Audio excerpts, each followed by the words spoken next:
दोस्तों, आज आप सुनेंगे सर आर्थर कॉनन डॉयल के प्रसिद्ध उपन्यास द हाउंड ऑफ बास्करविल का पहला भाग। शर्लॉक होम्स पूरी रात से जागा हुआ था। सुबह देर से सोकर उठने के बाद वो सीधे नाश्ते की टेबल के पास आकर बैठ गया। उससे कुछ दूरी पर कालीन पर खड़े हुए मैंने वो छड़ी उठाई जो पिछली रात हमारा मेहमान गलती से छोड़ गया था। उसकी लकड़ी बहुत ही बेहतरीन किस्म की थी, जिसे पेनांग लॉयर के नाम से जाना जाता है। उसके सिर के ठीक नीचे 1 इंच चौड़ा चांदी का छल्ला था, जिस पर लिखा था जेम्स मॉर्टिमर MRCS को उसके CCH के दोस्तों की ओर से, और 1884 की तारीख खुदी हुई थी। ये ठीक उसी तरह की छड़ी थी जैसी उस समय के बुजुर्ग फैमिली डॉक्टर लेकर चला करते थे, इज्जतदार, ठोस और दिलासा देने वाली। होम्स मेरी ओर पीठ किए बैठा था और मैंने उसे इस बात का कोई संकेत नहीं दिया था कि मैं क्या कर रहा हूँ। उसने अचानक पूछा, हाँ तो वॉटसन, इससे तुमको क्या समझ में आया? अरे, तुमने कैसे जान लिया कि मैं क्या कर रहा हूँ? मुझे तो लगता है तुम्हारे सिर के पीछे भी आंखें लगी हुई हैं, मैंने हैरानी से कहा। मेरे पास एक चमकता हुआ चांदी का कॉफी पॉट रखा है, जिसमें मैं तुम्हारी तस्वीर साफ साफ देख पा रहा हूँ। लेकिन जरा ये बताओ वॉटसन, तुम्हें हमारे मेहमान की इस छड़ी से क्या समझ में आया? क्योंकि हम उससे कल मिल नहीं पाए थे और हमें ये भी नहीं पता कि वो यहाँ किस इरादे से आया था। इसलिए भूल से छूटा हुआ ये तोहफा काफी काम का है। तुमने इसका मुआयना करके क्या जानकारी हासिल की, जरा मैं भी तो सुनूं। मैंने अपने दोस्त के तरीकों पर तेजी से अमल करते हुए कहा कि मुझे लगता है मॉर्टिमर एक कामयाब सीनियर डॉक्टर है जो इज्जतदार भी है, क्योंकि उसके जानने वालों ने उसको अपने प्यार के तौर पर यह तोहफा दिया है। शाबाश, बहुत बढ़िया, होम्स ने कहा। मैंने अपनी बात जारी रखते हुए कहा, मुझे ऐसा लगता है कि इस बात की भी काफी संभावना है कि यह किसी गांव का डॉक्टर है और अपने मरीजों को देखने घर घर पैदल ही जाता है। क्योंकि ये छड़ी हालांकि शुरू में बड़ी खूबसूरत रही होगी, लेकिन ये इतनी ज्यादा रगड़ खा चुकी है कि मुझे नहीं लगता ये किसी शहरी डॉक्टर की छड़ी होगी। इसकी लोहे की मोटी मुंदरी घिस चुकी है और इसलिए ये जाहिर है कि वो इसको लेकर काफी पैदल चला होगा। और इसके अलावा इस पर लिखा है CCH के मित्रों की ओर से। इसका मतलब मेरे अंदाज से किसी हंट या शिकार से है, स्थानीय लोगों की कोई संस्था जिसके सदस्यों के ऑपरेशन में इसने मदद की होगी और जिसकी वजह से उन्होंने उसे ये छोटा सा तोहफा इनाम में दिया होगा। बहुत खूब वॉटसन, अपनी कुर्सी पीछे खिसकाते हुए होम्स ने कहा। फिर उसने छड़ी मेरे हाथ से ले ली और उसे गौर से कुछ मिनटों तक देखा। उसके चेहरे पर दिलचस्पी के भाव उभरे और उसने अपनी सिगरेट नीचे रख दी और छड़ी को खिड़की के पास ले जाकर उसको फिर से लेंस की मदद से बारीकी से देखने लगा। दिलचस्प है, हालांकि कुछ खास मालूम नहीं पड़ा। इस छड़ी से 1-2 बातें तो समझ में आ रही हैं, इनसे हम कुछ नतीजे तो निकाल ही सकते हैं, उसने कहा। मैंने अपने आप को 30 मार खा समझते हुए कहा, कहीं मैंने किसी जरूरी बात को नजरअंदाज तो नहीं कर दिया? मुझे डर है माय डियर वॉटसन कि 1-2 को छोड़कर तुम्हारे बाकी सारे अनुमान गलत थे। ये बात ठीक है कि ये शख्स गांव में डॉक्टर है और काफी ज्यादा पैदल चलता है, लेकिन ये जरूरी नहीं है कि किसी डॉक्टर को कोई अस्पताल ही तोहफा देगा, कोई हंट संस्था नहीं। और जब किसी अस्पताल के नाम के पहले CCH आता हो तो जाहिर है कि उसका असली नाम चेरिंग क्रॉस हॉस्पिटल ही हो सकता है। हो सकता है, तुम ठीक कह रहे हो, मैंने कुछ उखड़े हुए स्वर में कहा। ज्यादा संभावना इसी बात की है, और अगर हम इस संभावना को आधार मानकर चलें तो हमें इस अनजाने मेहमान के बारे में नए सिरे से अनुमान लगाना होगा। अगर हम ये मानकर चलते हैं कि इस अस्पताल का नाम चेरिंग क्रॉस हॉस्पिटल ही है, तो इसके आगे हम और क्या अनुमान लगा सकते हैं? इस तरह का तोहफा किस अवसर पर दिया गया होगा? ऐसा कौन सा अवसर होगा जब उसके मित्र अपना प्यार दिखाने के लिए इकट्ठे हुए होंगे? जाहिर है ये तब हुआ होगा जब डॉक्टर मॉर्टिमर ने हॉस्पिटल से अवकाश लेकर अपनी खुद की प्रैक्टिस शुरू की होगी। हम जानते हैं कि तोहफा दिया गया है। हम ये भी समझ रहे हैं कि शहर के हॉस्पिटल से वो गांव में प्रैक्टिस करने जाता है। तो फिर क्या हमारा ये अनुमान गलत है कि ये तोहफा उसी अवसर पर दिया गया होगा? हो सकता है, मैंने कहा। अब तुम इस बात पर गौर करो कि वो हॉस्पिटल के स्टाफ में शामिल नहीं रहा होगा, क्योंकि उस पद पर लंदन में प्रैक्टिस करने वाला कोई मशहूर डॉक्टर ही नियुक्त हो सकता है, और ऐसा डॉक्टर गांव की ओर नहीं जाएगा। तो फिर वो कौन था?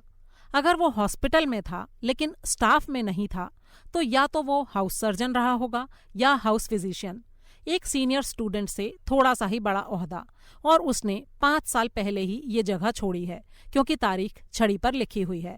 और इस तरह तुम्हारा गंभीर अधेड़ उम्र वाला फैमिली डॉक्टर गायब हो जाता है वॉटसन, और उसकी जगह सामने आता है एक नौजवान डॉक्टर जो अभी 30 का भी नहीं हुआ है। वो काफी मिलनसार है, ज्यादा महत्वाकांक्षी नहीं है, अपनी ही धुन में खोया रहता है, और जो एक कुत्ते का मालिक है जो टेरियर से थोड़ा बड़ा और मैस्टिफ से कुछ छोटे आकार का है। इसके बाद शर्लॉक होम्स अपने सोफे पर पसर कर छत पर धुएं के छल्ले छोड़ने लगा। मैं अविश्वास के साथ हंस पड़ा। जहां तक दूसरी बात का सवाल है उसके बारे में हम कुछ नहीं कह सकते, मैंने कहा, लेकिन कम से कम उस शख्स की उम्र और कैरियर के बारे में मालूम करना बहुत मुश्किल नहीं होगा। अपने छोटे से मेडिकल शेल्फ के ऊपर से मैंने मेडिकल डायरेक्टरी निकाली और उसमें कुछ नाम पलटे। उनमें कई मॉर्टिमर थे, लेकिन उनमें से एक ही था जो हमारा मेहमान हो सकता था। मैंने जोर से उसका रिकॉर्ड पढ़ा।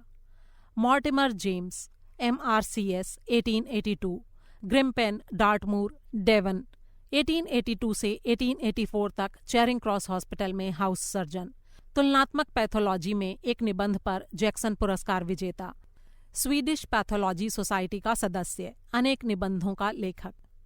शरारत से मुस्कुराते हुए होम्स ने कहा, उस शिकार का कोई उल्लेख नहीं है वॉटसन, लेकिन वो एक डॉक्टर जरूर है, जैसा तुमने पहले ही कहा था। मुझे लगता है मेरे निष्कर्ष एकदम सटीक हैं। उसका जो वर्णन मैंने किया था वो मिलनसार है, महत्वाकांक्षी नहीं है और भुलक्कड़ है। मेरा अनुभव है कि इस दुनिया में सिर्फ मिलनसार व्यक्ति को ही तोहफे दिए जाते हैं। सिर्फ वही लंदन में अपना पेशा छोड़कर गांव में बसेगा जो बिल्कुल भी महत्वाकांक्षी नहीं होगा, और सिर्फ भुलक्कड़ आदमी ही आपके कमरे में घंटा भर इंतजार करने के बाद अपनी छड़ी को भूलकर जा सकता है, और वो भी बिना किसी विजिटिंग कार्ड के। और कुत्ते वाली बात? मैंने पूछा। कुत्ते को अपने मालिक के पीछे पीछे छड़ी लेकर चलने की आदत है। छड़ी भारी होने के कारण कुत्ता उसे अपने बीच के जबड़ों में दबाकर चलता है, और उसके दांतों के निशान छड़ी पर साफ दिखाई दे रहे हैं। इन निशानों से समझ में आता है कि कुत्ते का जबड़ा छोटे टेरियर का नहीं है, ना ही वो मैस्टिफ जितना चौड़ा हो सकता है। मुझे यकीन है कि ये जरूर घुंघराले बालों वाला स्पैनियल है। वो अब तक खड़ा हो गया था और बोलते बोलते कमरे में चहलकदमी कर रहा था। अब वो खिड़की के पास रुक गया। उसकी आवाज में इतना ज्यादा विश्वास था कि मैंने हैरानी से उसकी ओर देखा। तुम इतने यकीन से ये कैसे कह सकते हो?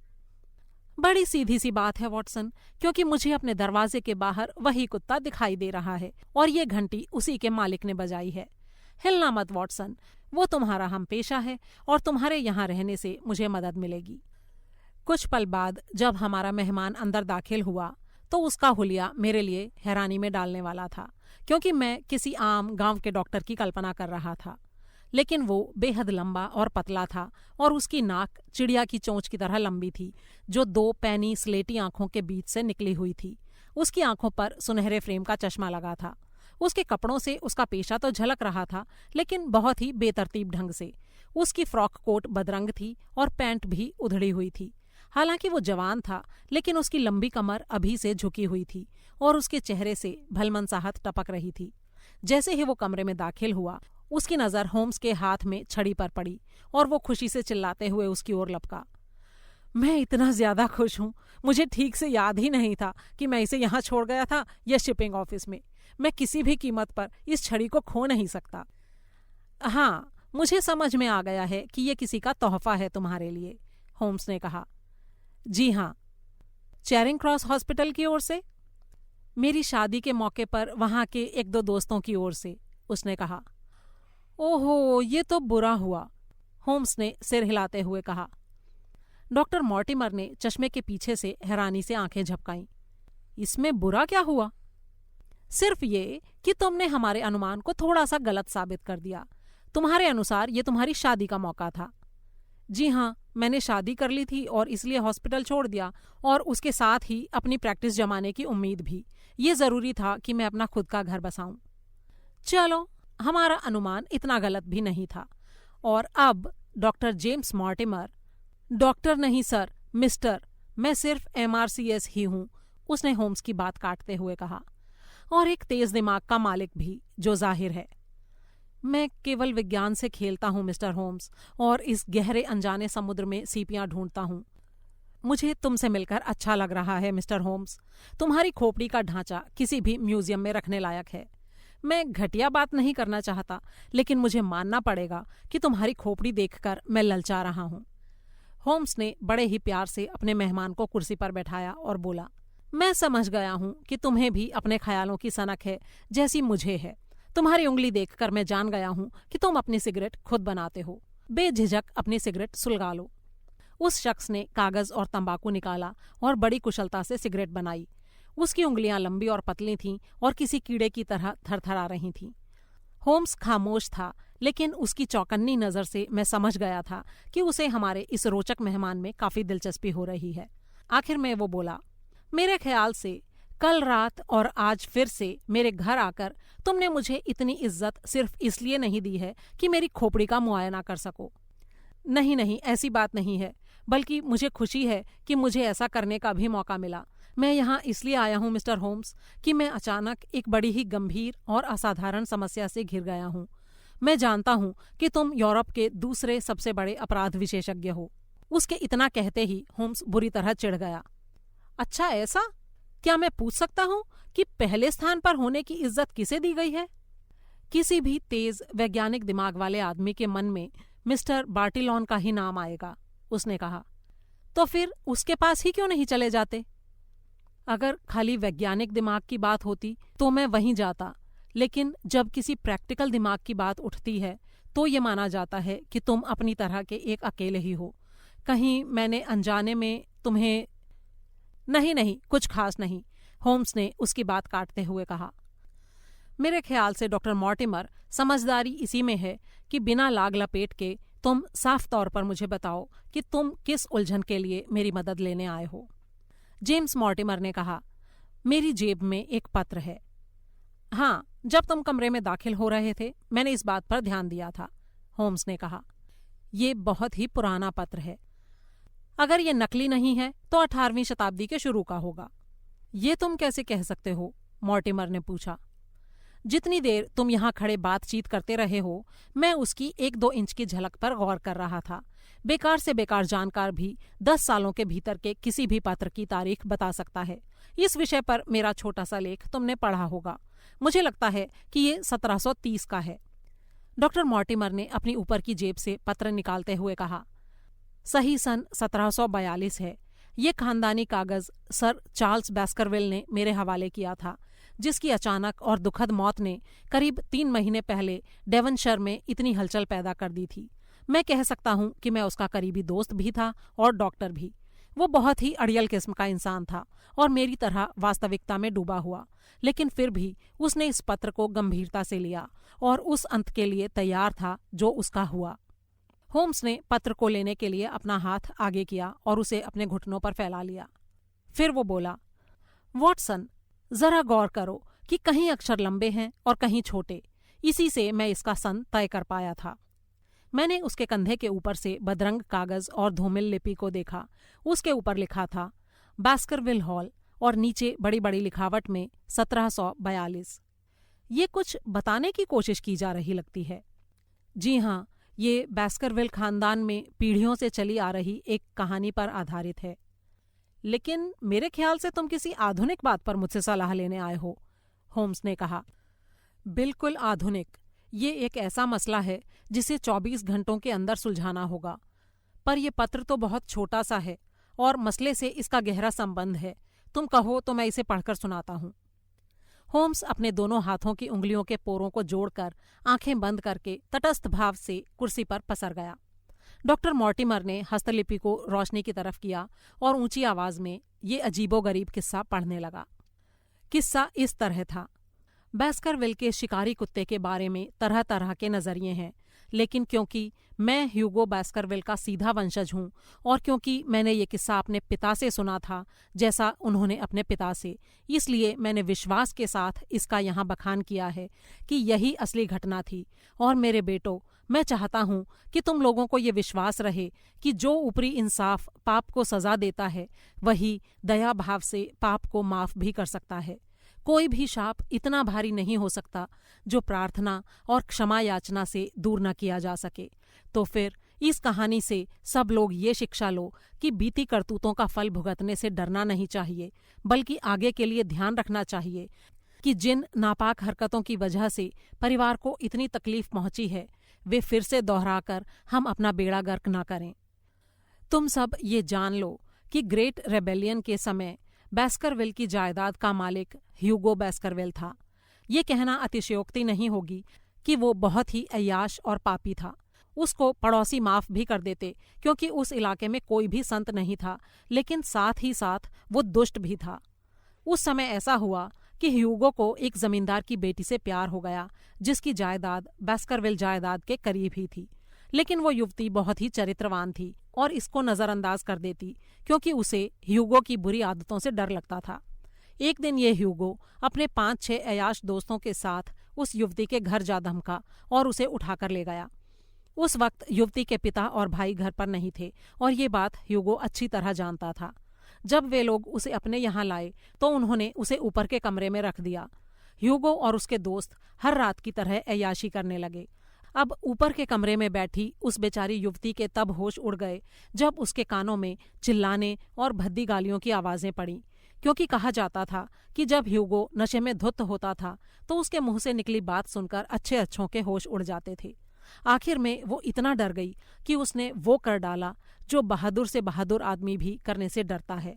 वो दक्षिणी दीवार को ढकने वाली बेल के सहारे नीचे उतरी और सुनसान इलाके से होती हुई अपने घर की ओर भागी, जो करीब 10 किलोमीटर की दूरी पर था। उसके कुछ ही देर के बाद ह्यूगो अपने मेहमानों को नीचे छोड़कर खाना पीना और बहुत सी बुरी चीजें लेकर अपने कैदी के पास गया। वहां जाकर उसने देखा कि पिंजरा खाली है और चिड़िया उड़ चुकी है। तब मानो उस पर भूत सवार हो गया। वो नीचे दौड़ा और मेज से शराब की सुराहियां और मांस की तश्तरियां उठाकर फेंक दी और सभी दोस्तों के सामने चिल्लाकर बोला कि अगर उसे वो बदचलन महिला मिल जाए तो वो आज ही रात अपना शरीर शैतान के हवाले कर देगा। ये सुनकर सभी अय्याश दोस्त मुंह खोले उसका गुस्सा देखते रह गए। एक जो उनमें सबसे ज्यादा दुष्ट और नशे में धुत था, उसने सलाह दी कि उस औरत के पीछे शिकारी कुत्ते छोड़ दिए जाएं। ह्यूगो घर के बाहर दौड़ा और अपने साइसों से चिल्लाकर बोला कि वे उसके घोड़े की काठी कस दें और कुत्तों को खोल दें। फिर उसने कुत्तों को युवती का रुमाल सुंघा दिया और चांदनी रात में गुस्से में गुर्राता हुआ घोड़े को लेकर भागा। कुछ देर तक तो उसके बाकी दोस्त हक्के बक्के खड़े रहे, क्योंकि जो कुछ इतनी तेजी से उनके सामने घटा था उसे वे अचानक समझ नहीं पाए। पर फिर उनको होश आया कि अब उस इलाके में कितना संगीन जुर्म होने जा रहा है। फिर तो चारों तरफ हलचल मच गई। कोई अपने पिस्तौल संभाल रहा था, कोई अपने घोड़ों को पुकार रहा था और कुछ और शराब की फरमाइश कर रहे थे।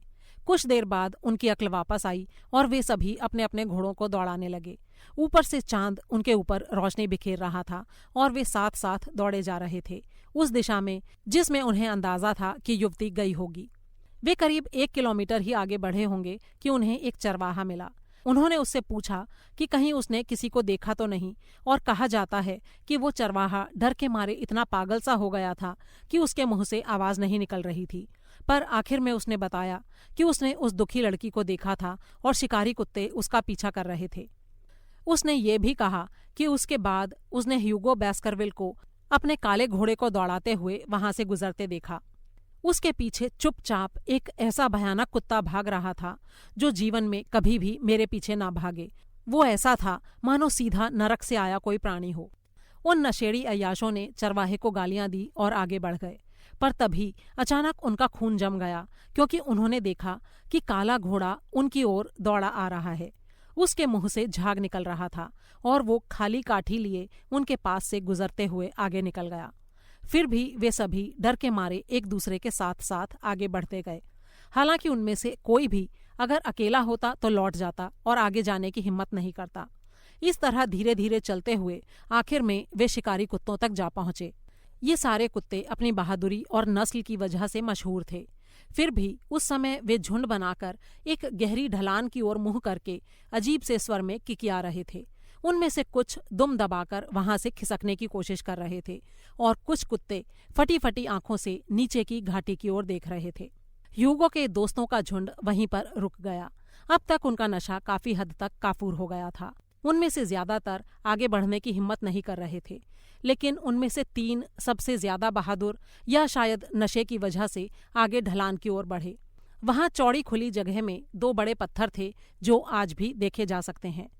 पुराने समय के कुछ भुलाए गए लोगों ने इन्हें वहां रखा था। वहां पर चांद की तेज रोशनी पड़ रही थी और वहीं वो अभागी युवती पड़ी हुई थी, डर और थकान से मरी हुई।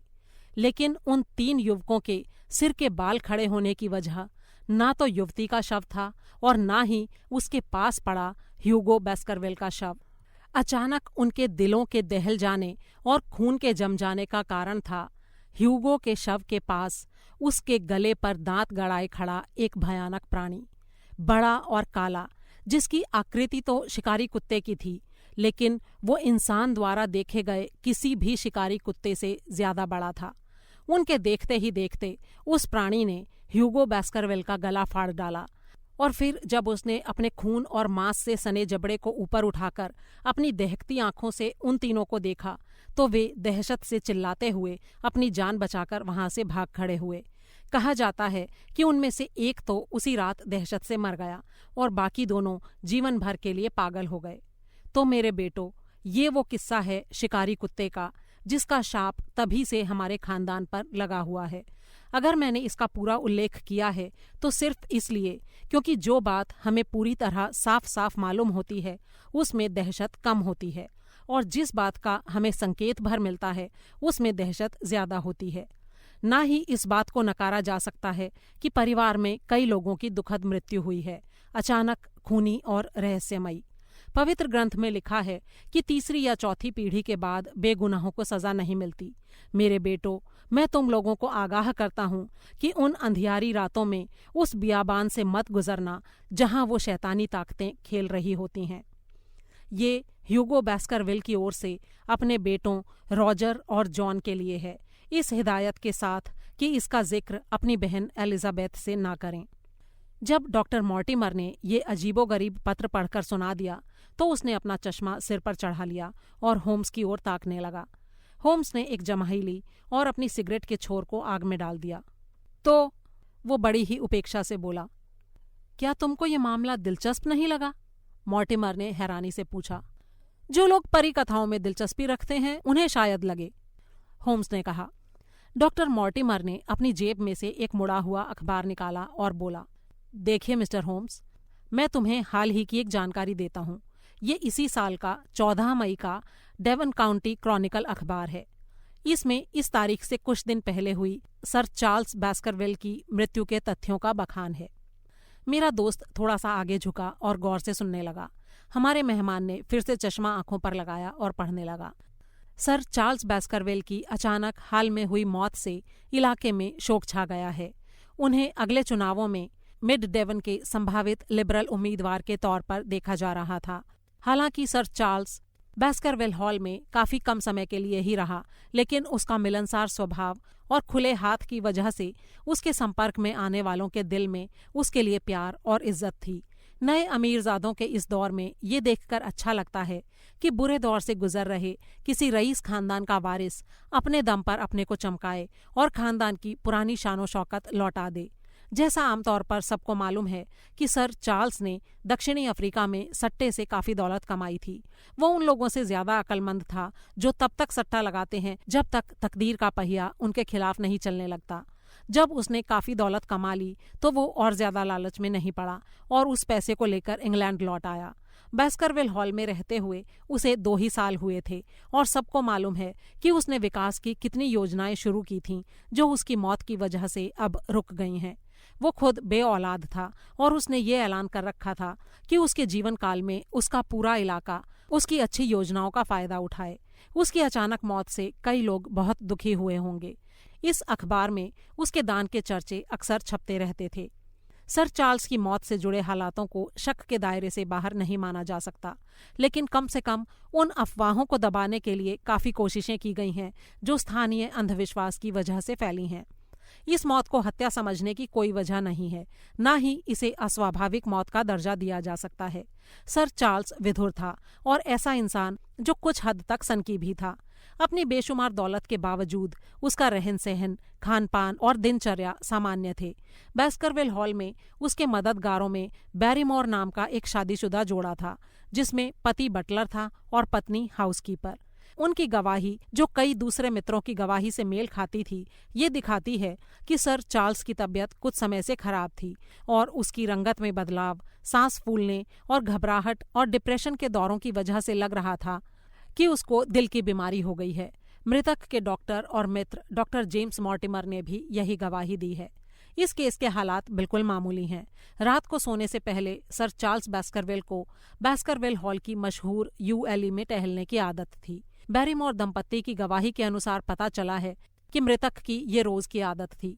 4 मई को सर चार्ल्स ने अगले दिन लंदन जाने का अपना इरादा जाहिर किया और बैरीमोर से सामान बांधने को कहा था। उस रात भी वो रोज की तरह टहलने गया था, जिस दौरान उसे सिगार पीने की आदत थी। उसके बाद वो कभी लौटकर नहीं आया। 12 बजे बैरीमोर ने देखा कि हॉल का दरवाजा अभी भी खुला था। वो चौकन्ना हो गया और लालटेन जलाकर अपने मालिक की खोज में निकल गया।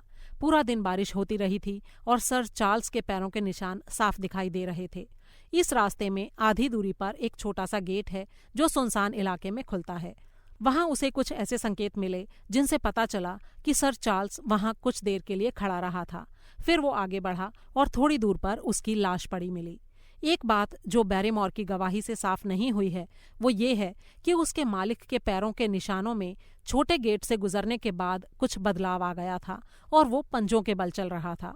घोड़ों की खरीद फरोख्त करने वाला मर्फी नाम का खाना बदोश उस समय वहां से कुछ ही दूरी पर था, लेकिन उस समय मर्फी नशे में धुत था।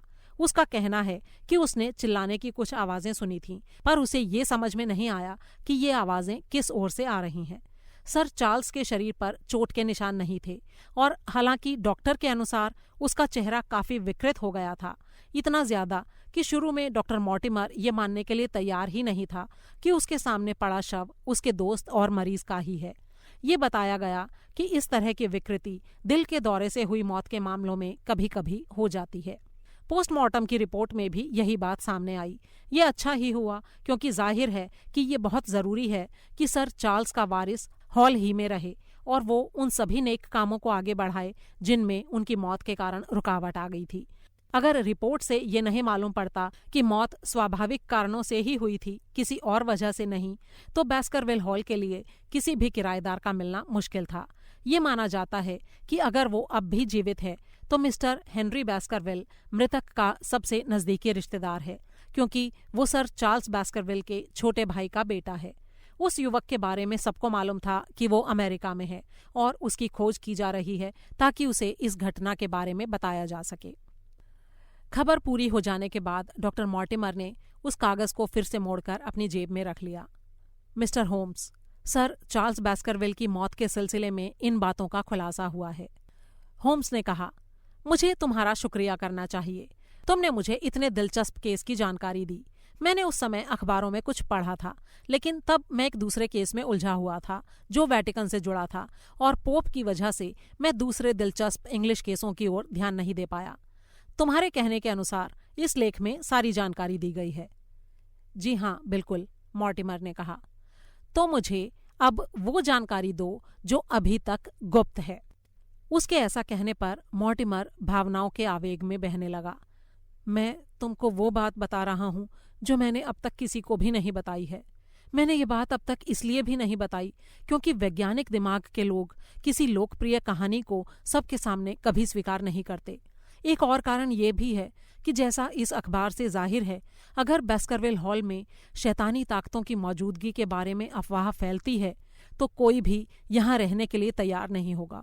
इन्हीं दोनों वजहों से मैं समझता हूँ कि मैंने सारी जानकारी न देकर समझदारी की है, क्योंकि सब कुछ बता देने से कोई फायदा नहीं होता। लेकिन तुम्हारे साथ मुझे ऐसी कोई वजह नहीं दिखती कि मैं सारी बातें खुलकर ना कह सकूं। ये इलाका दरअसल काफी वीरान है और यहाँ पर आबादी बहुत ही कम है। जो लोग यहाँ रहते हैं वे सभी एक दूसरे को जानते हैं। इसी वजह से मैं सर चार्ल्स बैस्करविल से अक्सर मिलता जुलता रहता था।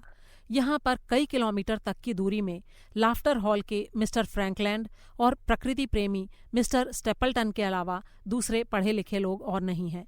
सर चार्ल्स अकेले रहना पसंद करता था, पर उसकी बीमारी की वजह से मैं उसके करीब आया था, और इसके अलावा हम दोनों ही विज्ञान में रुचि भी रखते थे।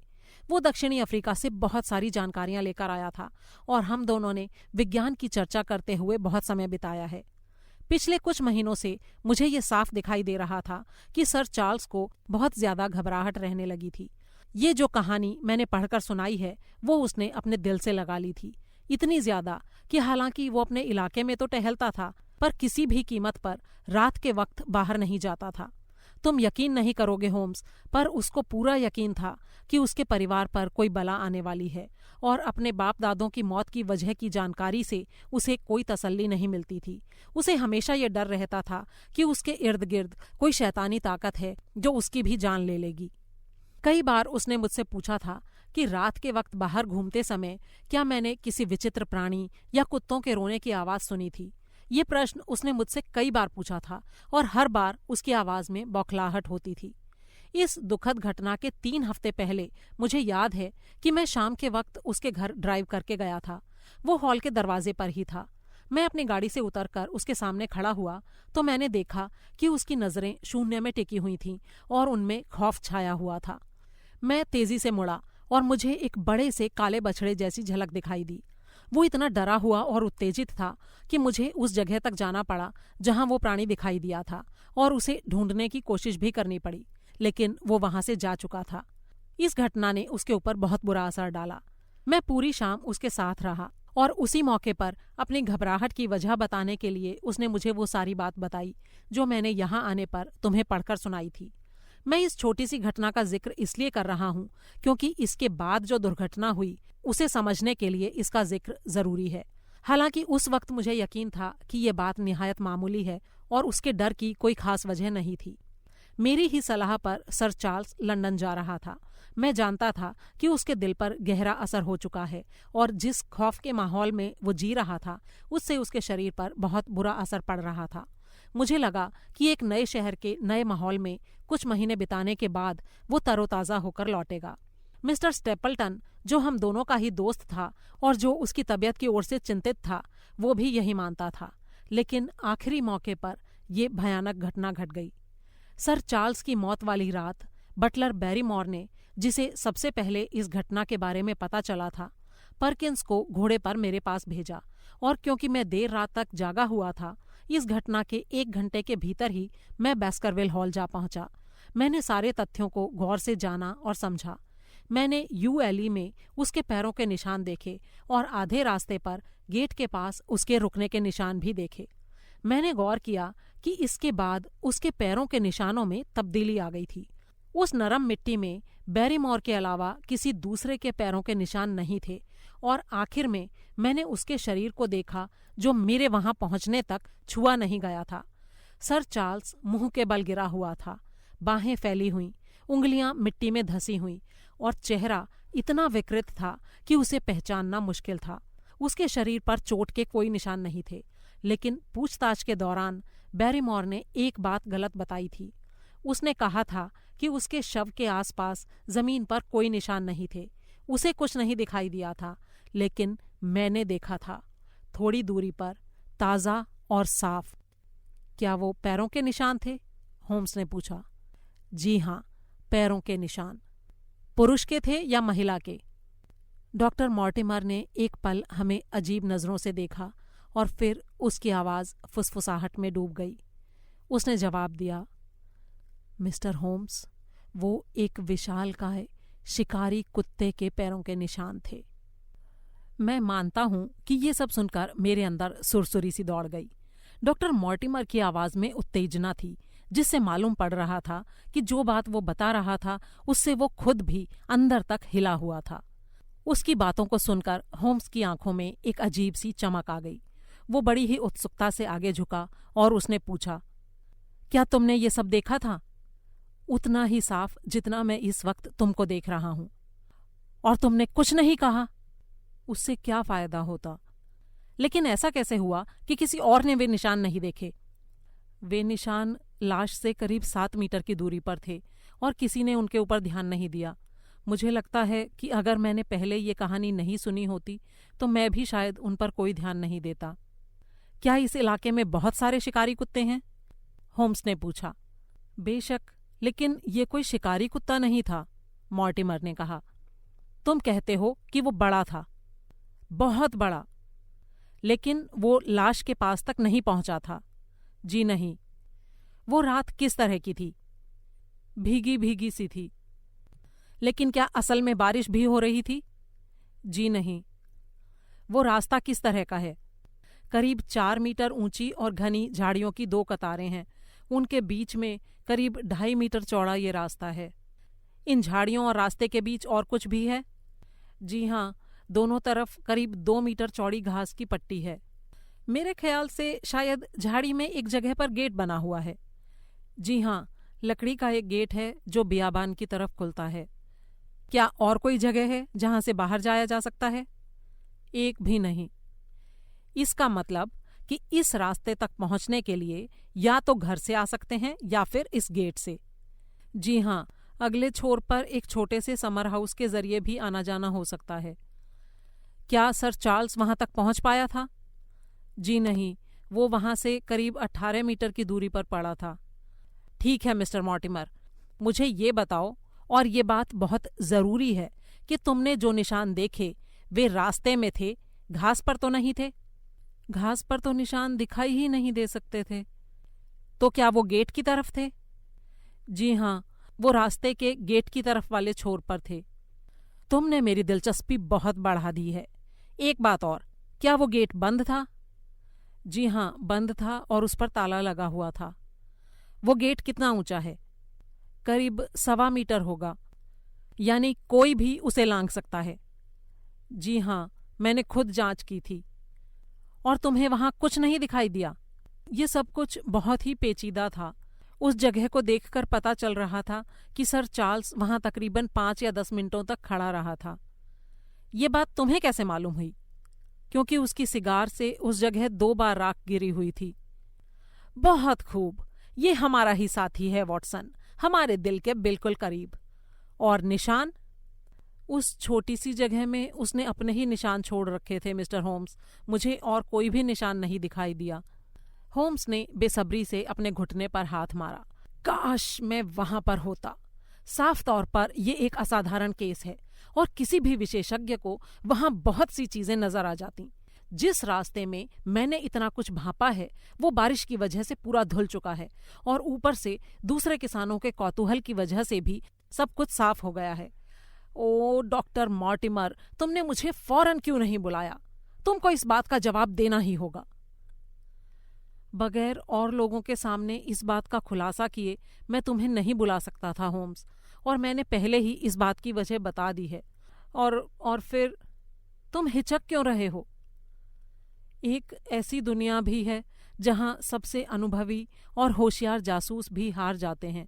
क्या तुम्हारे कहने का मतलब ये है कि ये कोई ऊपरी ताकत है? मैंने साफ तौर पर ऐसा नहीं कहा, लेकिन तुम्हारी बातों से जाहिर है कि तुम ऐसा ही सोच रहे हो। मिस्टर होम्स, इस ट्रेजेडी से लेकर अब तक मेरे कानों ने कई ऐसे किस्से सुने हैं जिनका आम जिंदगी से कोई सरोकार नहीं है। जैसे क्या? इस भयानक घटना के पहले कई लोगों ने बियाबान में एक जंतु देखा था जो बास्करविल के इस प्रेत से मिलता जुलता था, और इस जानवर के बारे में विज्ञान में कोई जानकारी नहीं है। सभी ने माना है कि वो बहुत ही विशालकाय था, चमकीला, भुतहा और डरावना।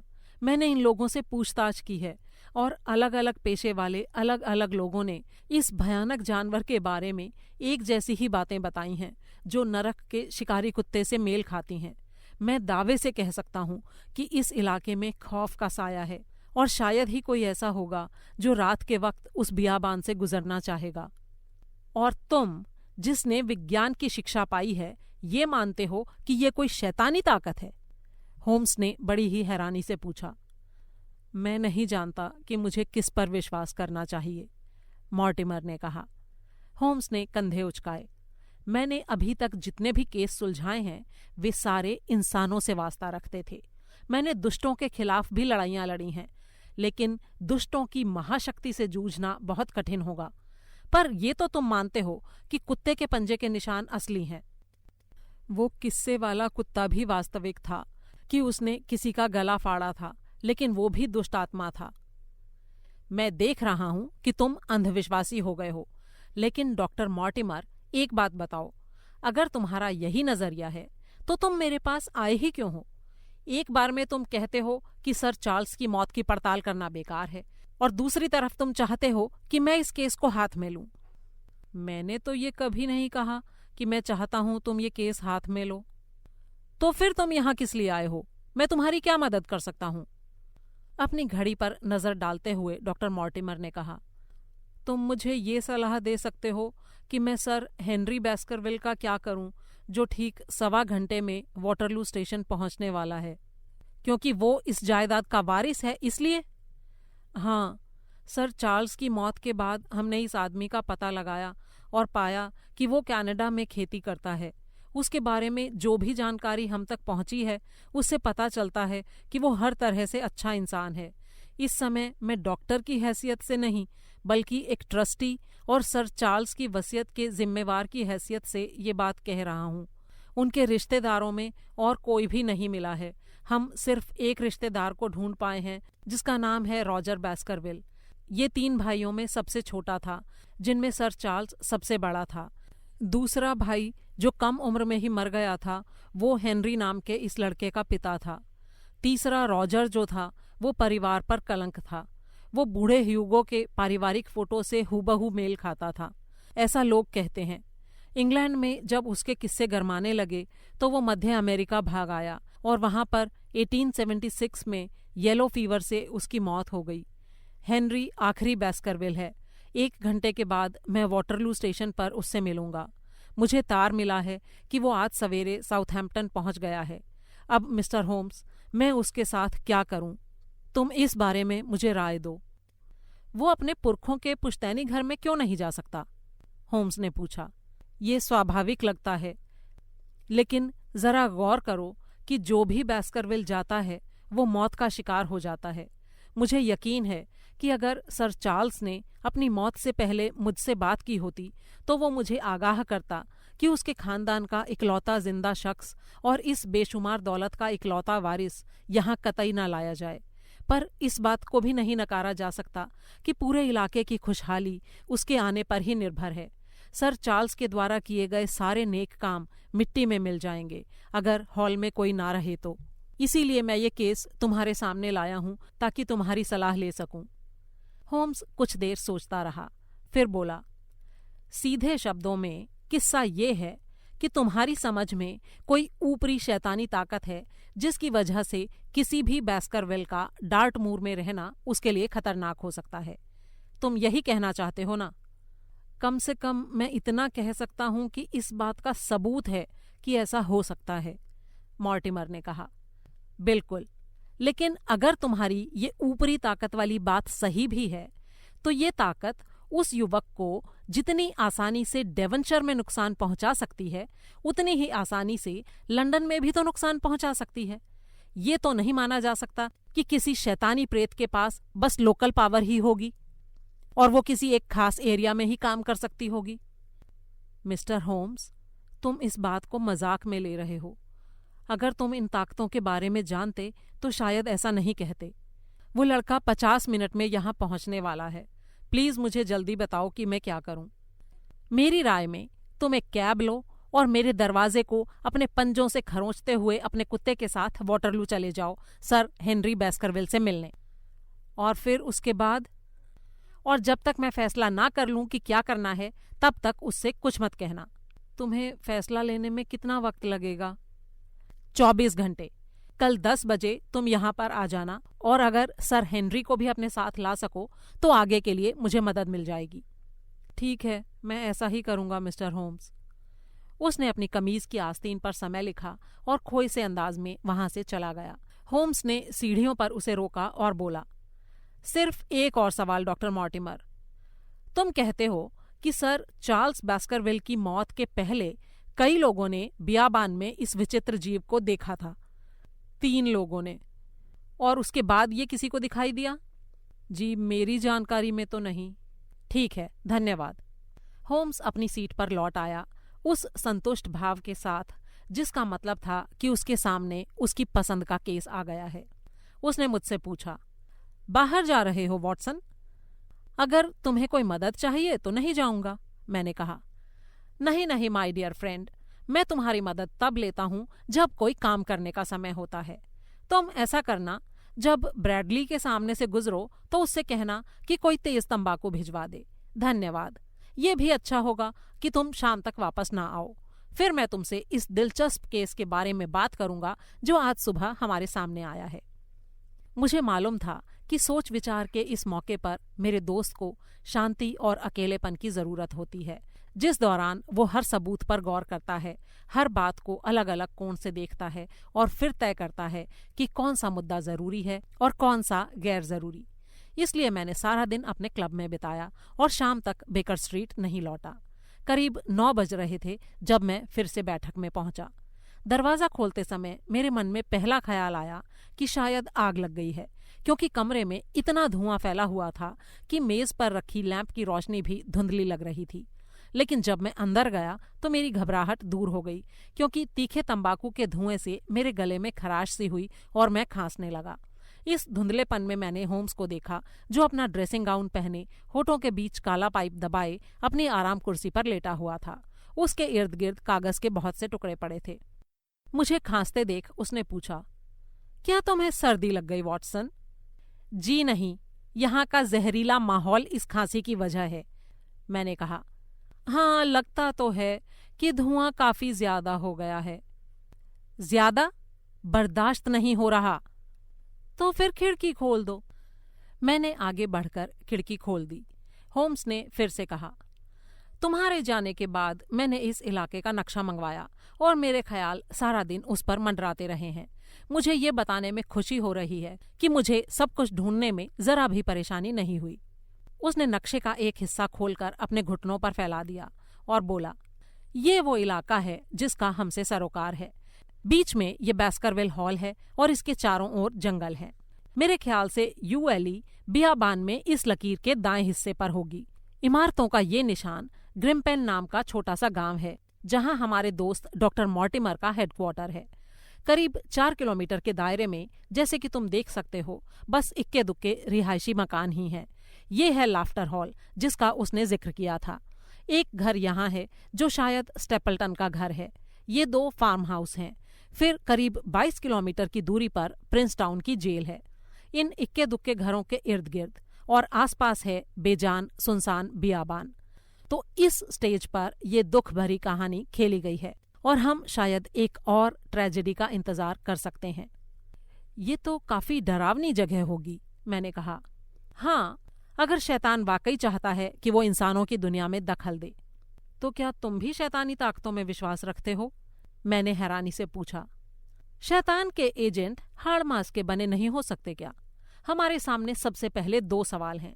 पहला तो ये कि क्या वास्तव में कोई जुर्म हुआ है, और दूसरा ये कि आखिर वो जुर्म क्या था और कैसे किया गया। ये जरूर है कि अगर डॉक्टर मॉर्टिमर का अंदाजा सही है और हमारा पाला ऊपरी शैतानी ताकतों से पड़ा है, तो हम कुछ नहीं कर सकते। लेकिन उससे पहले हमें सारी बातों की जांच पड़ताल अच्छी तरह से करनी होगी। अगर तुम्हें बुरा न लगे तो मैं ये खिड़की बंद करना चाहूंगा। अजीब सी बात है, लेकिन मेरे ख्याल से बंद माहौल में मैं ज्यादा ध्यान से सोच सकता हूँ। क्या तुमने इस केस पर गौर किया है? हाँ, आज सारा दिन मैं इसी के बारे में ही सोचता रहा। तो तुमको क्या लगता है? ये सब कुछ बहुत ही चकराने वाला है होम्स। हाँ, सही कहा तुमने। ये वाकई में अपने आप में अनोखा केस है। इसके बारे में बहुत सी बातें चौंकाने वाली हैं, जैसे कि पैरों के निशानों में बदलाव। इस बारे में तुम्हें क्या लगता है? मॉर्टिमर ने ये बताया था कि गली के उस हिस्से में वो शख्स पंजों के बल चल रहा था। उसने वही दोहराया जो जांच पड़ताल के वक्त किसी बेवकूफ ने कहा था। कोई भी गली में पंजों के बल क्यों चलेगा? होम्स ने कुछ चिढ़े हुए स्वर में कहा। तो फिर क्या? मुझे कुछ समझ नहीं आया। वो दौड़ रहा था वॉटसन, जान बचाने के लिए बेतहाशा दौड़ रहा था कि तभी उसे दिल का दौरा पड़ा और वो मुंह के बल गिरकर मर गया। लेकिन वो दौड़ क्यों रहा था? यहीं पर तो हमारी समस्या अटकी हुई है। संकेतों से ऐसा लगता है कि दौड़ने से पहले ये शख्स डर के मारे पागल हो रहा था। ये तुम कैसे कह सकते हो होम्स? मैं ये मानकर चल रहा हूं कि उसके खौफ की वो वजह उस बियाबान से आई होगी। अगर ऐसा है, और लग रहा है कि ऐसा ही हुआ होगा, क्योंकि दहशत से पगलाया हुआ शख्स ही घर की ओर भागने की बजाय उससे दूर भागेगा। अगर उस खानाबदोश की बात सही मानी जाए तो वो मदद के लिए पुकारता हुआ उस दिशा में दौड़ रहा था जहां से मदद की कोई गुंजाइश ही नहीं थी। और फिर वो उस रात किसका इंतजार कर रहा था? और वो यूएलई में क्यों इंतजार कर रहा था, घर में क्यों नहीं?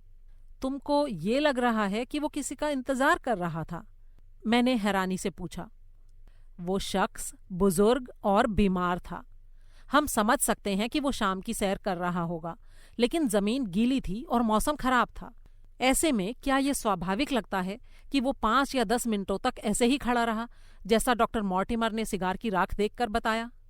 लेकिन क्या वो रोजाना शाम को बाहर जाता था? मैंने पूछा। मुझे नहीं लगता कि वो हर शाम उस गेट पर खड़ा होकर इंतजार करता होगा, बल्कि सबूत तो ये मिला है कि वो बियाबान से कतराता था। उस रात उसने वहां इंतजार किया। ये उसके लंदन जाने से पहले वाली रात थी। मामला साफ दिखाई देने लगा है, वॉटसन। क्या तुम मेरा वॉयलिन मुझे दे सकते हो? और अब हम इस मामले के बारे में नहीं सोचेंगे जब तक हम सुबह डॉक्टर मॉर्टिमर और सर हेनरी बैस्करविल से मिल नहीं लेते। इससे आगे की कहानी सुनने के लिए ऊपर बॉक्स में दिए गए लिंक पर क्लिक करें।